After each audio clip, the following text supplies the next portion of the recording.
পরদিন সবাই সকালবেলায় নাস্তা করতে বসেছে।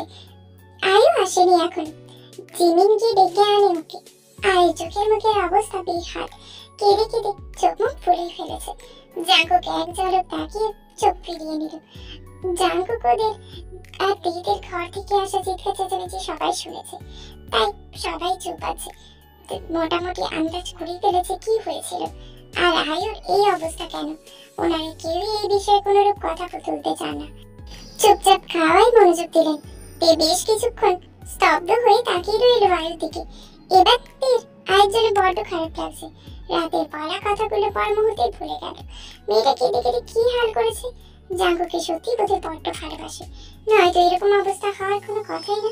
ভাবলো ও না থাকলে বোধহয় আজ ওর জায়গাটা আয়ুর থাকতো, আয় জাঙ্কুকের বউ হতো।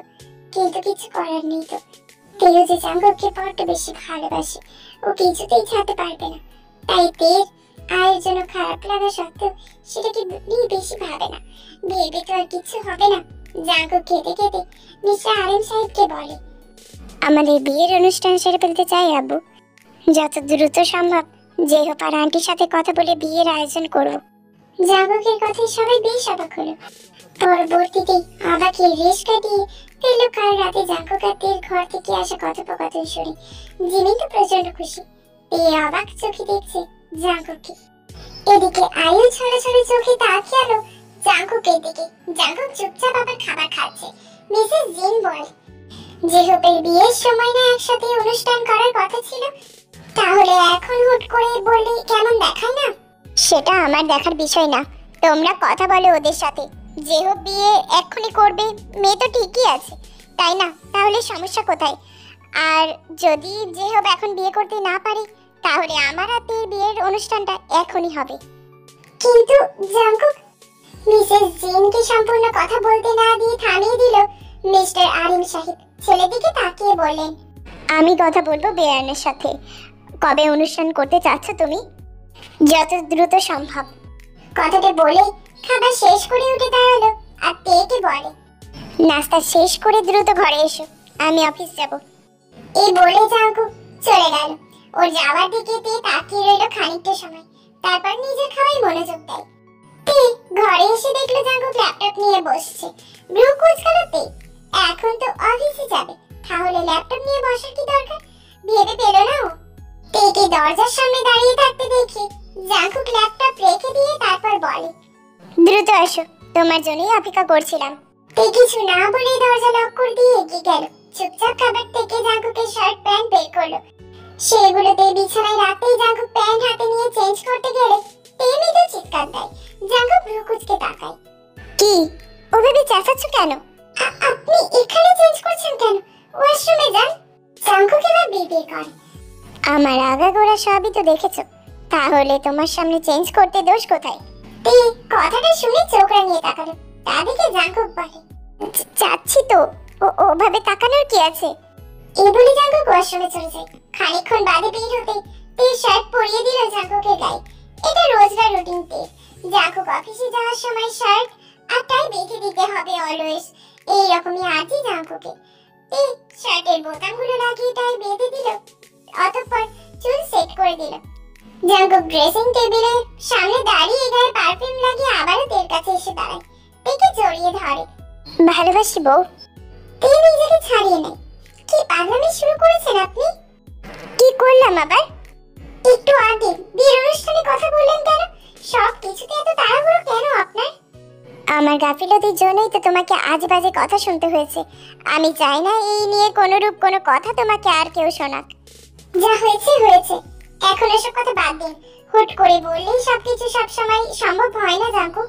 সম্ভব, চাইলেই সবকিছু সম্ভব। কিন্তু না, কোনো কিন্তু না। এই বিষয়ে আর কোনো কথা শুনতে চাচ্ছি না আমি যেহেতু বলেছি বিয়ের অনুষ্ঠান এখনই হবে, তাহলে তাই হবে। তে আর কিছু বলল না, চুপ করে রইল। জাঙ্কুক তে দুই গালে হাত রেখে কপালে শক্ত করে চুমু খেলো, আবার নাকের ডগায় আলতো করে ঠোঁট ছোঁয়ালো। তারপর বেশ কিছুক্ষণ জড়িয়ে ধরে রেখে বেরিয়ে গেল অফিসের উদ্দেশ্যে। তে চুপচাপ ও যাওয়ার দিকে তাকিয়ে রইল। এই ছেলেটাকে কিছু বুঝিয়ে লাভ নেই, একবার যা বলবে তাই করতে হবে ভেবে তপ্তশ্বাস ফেলল তে। জিমিনের রুমে এসে শুয়ে আছে তে। জিমিন ব্যালকনি দিয়ে বলছে। তে ঠিক করে নিয়েছে বিয়ে যদি হয় তাহলে তিনজনের বিয়ে একসাথে হবে, নয়তো না। তে ধুপধাপ পা ফেলে ব্যালকনিতে গিয়ে জিমিনের সামনে দাঁড়ালো। জিমিন কান থেকে ফোন নামিয়ে জিজ্ঞেস করে, কি রে, কি হয়েছে? তে কিছু না বলে জিমিনের হাত থেকে ফোন নিয়ে সালাম দিল সুগাকে। কেমন আছেন জিজু? আলহামদুলিল্লাহ ভাবি, আমি ভালো আছি। আর ভাইয়া? আলহামদুলিল্লাহ, সবাই ভালো আছে। তারপর হঠাৎ কি মনে করে? কথা আছে একটু। হ্যাঁ বলো। আপনার ভাইয়া চাচ্ছিল যত দ্রুত সম্ভব আমাদের বিয়ের অনুষ্ঠানটা করতে। হ্যাঁ, এটা তো ভালো খবর। হ্যাঁ, এখন আমি চাই একদিনেই আপনার আর জিমিনের বিয়েটাও হোক। কথাটা শুনে জিমিন বড় বড় চোখ করে তাকালো তের দিকে। ওদিকে সুগা তো খুশি হয়। আমার কতদিনের স্বপ্ন তোমার ননদিনীকে বউ করে ঘরে তোলার। জিমিন তো কিছুই বলছে না। জিমিন কি বলতে হবে কেন? আপনাদের এনগেজমেন্ট তো হয়ে গেছে, আপনি বাসায় জানান। কিন্তু জাঙ্কুক ভাই, ওনার সাথে কথা আমি বলবো। উনি যদি রাজি না হয় তো আমাদের বিয়েও ক্যান্সেল। বিয়ে হলে একসাথে তিনজনের হবে, নয়তো না। তিনজনা মানে? জিহুক ভাইয়া, লিজা, আপনি, জিমিন আর আমরা। ও গ্রেট ভাবি, নো চিন্তা। আপনি জাঙ্কুক ভাইকে জাস্ট রাজি করেন, আমি বাসায় জানিয়ে সন্ধ্যায় আব্বু আম্মুকে পাঠাচ্ছি। থ্যাংক ইউ জিজু। আরো টুকটাক কিছু কথা বলে দিয়ে জিমিনের হাতে ফোন ধরিয়ে দিয়ে নিজের রুমে চলে গেল। করার মতো কিছু নেই, ভার্সিটিও যায়নি আজ। এখন শুয়ে শুয়ে বসে থাকা, শুয়ে থাকা ছাড়া কোনো কাজ নেই। বেশ কিছুক্ষণ পর ফোন চালিয়ে দিয়ে ঘুমিয়ে পড়লো। বিকেলের দিকে আজ অফিস থেকে বাড়ি ফিরেছে জিহু। লিজাকে নিয়ে একটু বের হবে, এটা অবশ্য লিজা জানে না। শাওয়ার নিয়ে বের হতে দেখলো মিসেস জিসু বসে আছে বিছানায়। জিহু নিজের মায়ের পাশে বসলো। কিছু বলবে আম্মু? বেয়াই সাহেব ফোন দিয়েছিলেন। জিহু পুরো কুচকে তাকালো। মিসেস জিসু বুঝলেন যে জিহু কিছু বলছেনি। মিসেস জিসু এবার হাসে। তেজ শ্বশুর ফোন করেছিল। ও ও আচ্ছা আচ্ছা, কি বললো? ওনারা বললো তে আর জাঙ্কুকের বিয়ের অনুষ্ঠানটা এখনই করতে চাচ্ছে। তুই কি বলিস? আমি কি বলবো, এটা তো ভালো কথা। কবে করতে চাচ্ছে? জাঙ্কুক নাকি বলেছে যত দ্রুত সম্ভব। আচ্ছা বলে দাও, আমরা রাজি। আঙ্কেলকে ডেট ফিক্সড করতে বলো। তোর আর লিজার বিয়েটা, দুটো অনুষ্ঠান তো একসাথে করার কথা ছিল। হ্যাঁ, তে তো এরকমই ইচ্ছে। তুমি মামার সাথে কথা বলো, বিয়ে একসাথেই হবে। তোর কোনো আপত্তি আছে? না, তুমি মামার সাথে কথা বলো। মিসেস জিসু মুচকি হাসলেন। ছেলের মাথায় হাত বুলিয়ে চলে গেলেন। জিহুকে মৃদু হাসলো। ফাইনালি তাহলে লিজাকে নিজের করে পাবে। মৃদু হেসে ডায়াল করলো লিজার নাম্বারে। কিছুক্ষণ বাদে ফোন রিসিভ হতেই জিহু বলে, রেডি হও, আমি আসছি। হ্যাঁ, কোথায়? এমনি বের হব। আর একটা নিউজ আছে। কি নিউজ? খুব শীঘ্রই তোমাকে নিয়ে আসছি আমার কাছে, রেডি থেকো। মানে খুব দ্রুতই বউ করে ঘরে তুলবো তোমায়। এখন রেডি হও, সামনাসামনি সবটা বলবো। কথাটা বলে লাইন কেটে দিল জেহো। মৃদু হাসলো। লিজা নিশ্চয়ই এখন জেহোপের বলা কথাগুলি ভাবছে। জাঙ্কুক অফিস থেকে এসে সোজা শাওয়ারে গেছে। তে বিছানায় বসে ওর অপেক্ষা করছে। জাঙ্কুক টাওয়াল দিয়ে চুল মুছতে মুছতে ড্রেসিং টেবিলের সামনে এসে দাঁড়ায়। কয়েক সেকেন্ড বাদে তে ধীর কদম ফেলে জাঙ্কুকের পেছনে গিয়ে দাঁড়ালো। জাঙ্কুক আয়নার ভেতর দিয়ে ভ্রু কুঁচকে তাকায় তের দিকে। কি ব্যাপার তে, সাপের মতো মোছামুছি করছো কেন? কিছু বলবে? হ্যাঁ আসলে। জাঙ্কুক টাওয়াল গলায় ঝুলিয়ে তের দিকে ঘুরলো। ড্রেসিং টেবিলের সাথে হেলান দিয়ে দাঁড়িয়ে তের কোমর জড়িয়ে ধরে কাছে টেনে নিয়ে আসলো। দুই হাতে তের কোমর জড়িয়ে ধরে রেখে তের চোখে চোখ রাখে। তারপর বলে, বলো এবার। একটা আবদার আছে আমার। হ্যাঁ শুনি, কি আবদার আমার বউয়ের? আমি চাচ্ছিলাম জিমিন আর সুগা ভাইয়ের বিয়েটাও আমাদের সাথে হয়ে যাবে। তেজ চোখ দুটো খুশিতে চিকচিক করে উঠল। জাঙ্কুকের দুই গাল ধরে তারপর বলে, সত্যি বলছেন? জাঙ্কুক তের নাকের সাথে নাক ঘষে তারপর বলে, আমার একটা মাত্র বউয়ের আবদার বলে কথা, আমাকে তো রাখতে হবেই। তে খুশিতে আটখানা হয়ে জাঙ্কুকের গালে পরপর দুইটা চুমু খেলো। Thank you so much. Jungkook তে ঠোঁটে আলতো করে চুমু খায়। শুকনো থ্যাংক ইউতে তো আমার হবে না বউ। তে অবাক হলো। প্রথমে জাঙ্কুক চুমু দেওয়াতে আর দ্বিতীয়বার জাঙ্কুকের কথা শুনে অবাক কণ্ঠেই বলল, মানে? মানে শুকনো থ্যাংক ইউতে আমার হবে না, আমার অন্য কিছু চাই। কি কি? জাঙ্কুক তীর কানের কাছে মুখ নিয়ে গিয়ে ফিসফিস করে বলে, এখনই করে দেখাবো নাকি রাতে ঘুমানোর সময়? জাঙ্কুকের এহেন কথা শুনে লজ্জা পেরোতে জাঙ্কুককে ধাক্কা দিয়ে নিজের থেকে সরিয়ে দেয়। অসভ্য একটা। এটুকু বলেই ঘর থেকে দৌড়ে বেরিয়ে গেল। জাঙ্কুক মৃদু হাসে, তে যাওয়ার দিকে তাকায়, তারপর কভার থেকে টি শার্ট বের করে গায়ে জড়িয়ে নিয়ে বেরিয়ে গেল ঘর থেকে। তিনটি পরিবার একসাথে বসে কথা বলছে, সকলে বিয়ের আয়োজনে রাজি। মিসেস জিশো নিজের ভাইয়ের সাথেও কথা বলেছেন, উনিও আপত্তি করেননি এই বিয়ের অনুষ্ঠান করাতে। সবাই মিলে ঠিক করেছে আগামী মাসের প্রথম সপ্তাহে বিয়ের অনুষ্ঠান করবে। সেই হিসেব মতো দেখতে গেলে হাতে আর মাত্র 10টা দিন বাকি।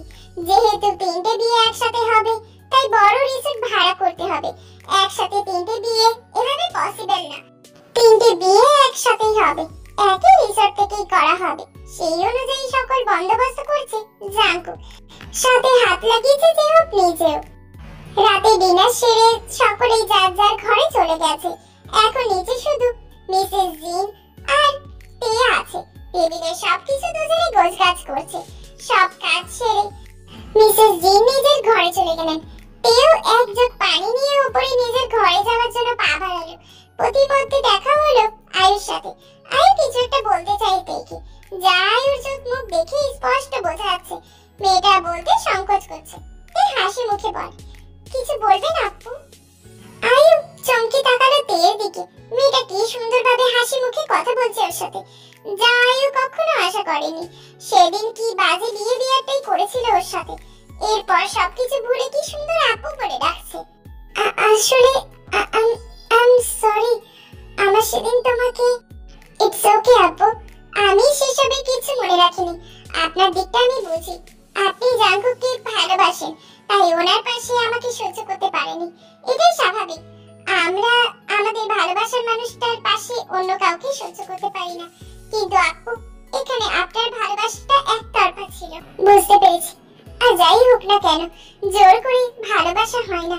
জাঙ্কুক তোমাকে ভালোবাসে। আমি চাই জাঙ্কুক সারা জীবন হ্যাপি থাকুক। সেটা তোমার সাথে হলে তাই হবে। আমি আর আসবো না তোমাদের মাঝে। আমাকে ক্ষমা করে দিও প্লিজ। মাথা নিচু করে রইল আয়ু। এই আচমকায় এক হাতে আয়ুকে জড়িয়ে ধরে। আপনি বুঝতে পেরেছেন, এটাই অনেক। আই হোপ আল্লাহ আপনার লাইফে জাঙ্কুকের থেকেও বেটার কাউকে রেখেছে। আয়ু আলতো হাসে, তের পিঠে হাত রাখলো। এমন সময় জাঙ্কুক খানিকটা চেঁচিয়ে বলে, তুমি কোথায়? আয়ুকে ছেড়ে দাঁড়াই।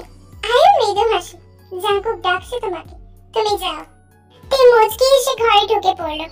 আয়ু সেদিকে তাকিয়ে মলিন হাসলো। বুকের মাঝে চিনচিনে ব্যথা অনুভব করলো। ভালোবাসে তো, প্রচন্ড ভালোবাসে জাঙ্কুককে, কিন্তু জাঙ্কুক যে ওর ভাগ্যে নেই, এটা মেনে নিতে হবে এখন।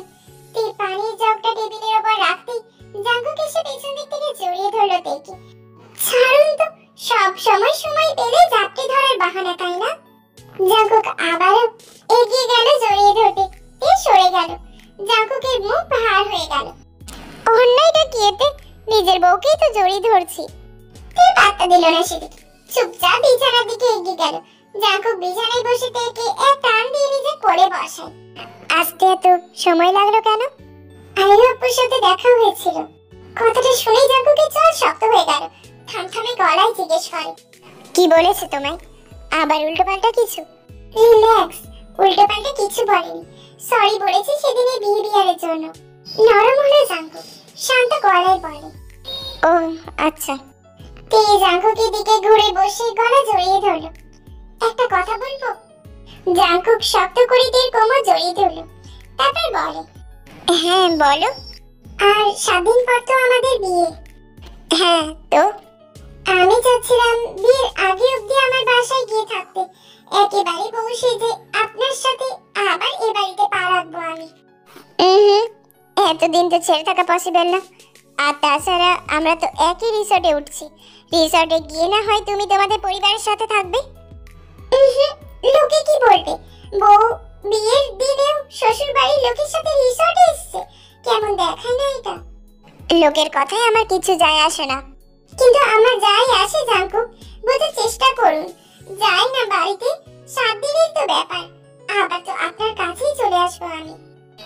আচ্ছা দিয়ে আসবো, তবে কালই না, রিসর্টে যাওয়ার আগের দিন বিকেলে। তে অসহায় চোখে তাকালো, বুঝলো এর থেকে বেশি ছেলেকে মানানো সম্ভব না, তাই কিচ্ছু বললো না। জিমিন আর তের ইচ্ছে ওদের বিয়ের রং খেলা হবে, সঙ্গীত হবে, মেহেন্দি, হলুদ এবং বিয়ের মোট 5 দিনে 5টা অনুষ্ঠান করতে হবে। সেই মোতাবেক জাংকুক, জেহোক, সুগার সবকিছু রেডি করেছে। যতই হোক ওদের ইচ্ছে তো আর অপূর্ণ রাখা যায় না। বিয়ের কেনাকাটা করতে এসছে আর সকলে মিলে। সবার পার্টনার সবাইকে তার মেহেন্দি থেকে শুরু করে বিয়ের ড্রেস চুজ করে দেবে। শুধুমাত্র রং খেলার ড্রেস কোড সকলের এক হবে। ছেলেরা সাদা পাজামা পাঞ্জাবি আর মেয়েরা সাদা শার্ট কামিজ আর সাদা ধুতি, আর সাথে থাকবে রং বেরঙের ওড়না। তাই রং খেলার ড্রেস ব্যতীত বাকি সব ড্রেস যার যার পার্টনার চুজ করে দেবে। লিজার ইচ্ছে বিয়েতে বেনারসি নেবে। ওর মতে বাঙালি মেয়েদের বিয়েতে শাড়িটাই বেস্ট লাগে, তাই ওর ইচ্ছে অনুযায়ী জেহোক লিজার জন্য শাড়ি চুজ করছে। আর অন্যদিকে তে আর জিমিন পরবে লেহেঙ্গা। ওদের মত অনুযায়ী ওরা বিয়েতে শাড়ি সামলাতে পারবে না। এক জোড়া বিয়ে হলে একটা কথা ছিল, সেখানে